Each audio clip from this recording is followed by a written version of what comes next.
విజయసారావు మనోడేనా మోపాయిండి idea కూడా మనోడేనా మన బుక్కుండా పెట్టు.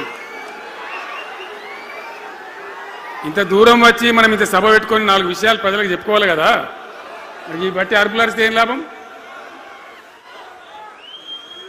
సో అట్లా జీవన్ రెడ్డి గారు తన రాజకీయ ప్రస్థానాన్ని ఒక సమితి ప్రెసిడెంట్గా ప్రారంభించి ప్రజా సమస్యల మీద పోరాటం చేసి సివిల్ లిబర్టీస్లో కూడా అడ్వకేట్గా నాడు ఎంతోమందికి పౌర హక్కుల సంఘానికి కూడా మద్దతు ఇచ్చి అచ్చమైన నికార్సైనటువంటి ప్రజా కార్యకర్త నిరూపించుకొని అంచెలంచెలుగా ఎదిగి ఇంతకుముందే ఆయన చెప్పినట్టుగా అనేకమైనటువంటి పదవులు ఆయన చూసినాడు.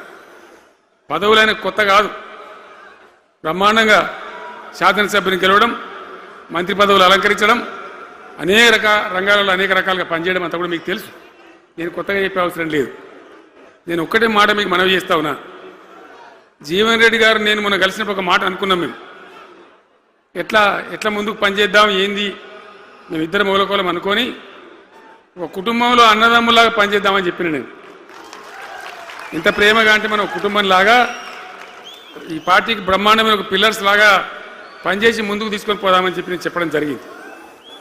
ఈరోజు పార్టీలో వారు చేరిన వెంటనే చాలా బ్రహ్మాండమైనటువంటి మనకు ఒక ఊపు వస్తూ ఉంది. నేను జీవన్ రెడ్డి గారిని కోరుతా ఉన్నా, జగిత్యాల మందం కాదు, జగిత్యాల జిల్లా కాదు, పాత కరీంనగర్ జిల్లా కాదు, మీరు ఆదిలాబాద్ చూడాలి, నిజామాబాద్ చూడాలి, పరిసర జిల్లాలు చూడాలి. పార్టీ ప్రధాన కార్యదర్శిగా ఈ నిమిషం నుంచి నేను అపాయింట్ చేసుకుంటా ఉన్నాను. బ్రహ్మాండంగా ఈ ప్రాంతం అంతా కూడా మీ సేవలు అవసరం ఉన్నాయి పార్టీకి. అదే కాదు, 600 ఏది ఏమైనా ఏమవుతుంది,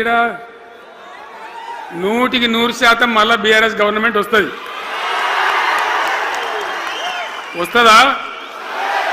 వస్తుందంటూ చేయలేవట్టుంది. ఒకసారి కెమెరాలు కడ దింపుకున్నారా బాబు? వస్తుంది కదా. ఇవాళ జీవన్ రెడ్డి గారు పార్టీలో బాబు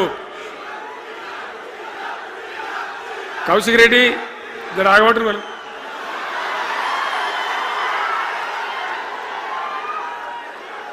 పార్టీలో పనిచేసి పార్టీ కోసం సేవ చేయడమే కాదు, రేపు భవిష్యత్తులో బీఆర్ఎస్ గవర్నమెంట్ ఏర్పడిన తర్వాత కూడా బ్రహ్మాండమైన పదవిలో ఆయన అద్భుతమైన సేవలు మీ జిల్లా మొత్తానికి అందించబోతాడు.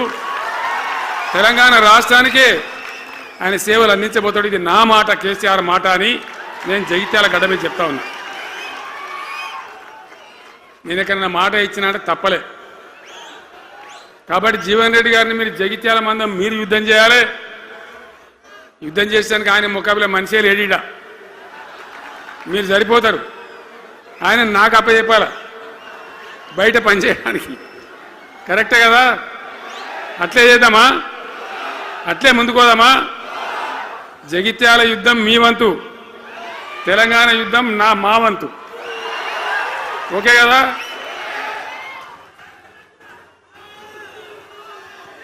ఇప్పుడు ఏమైతుంది? ఏం కావాలి?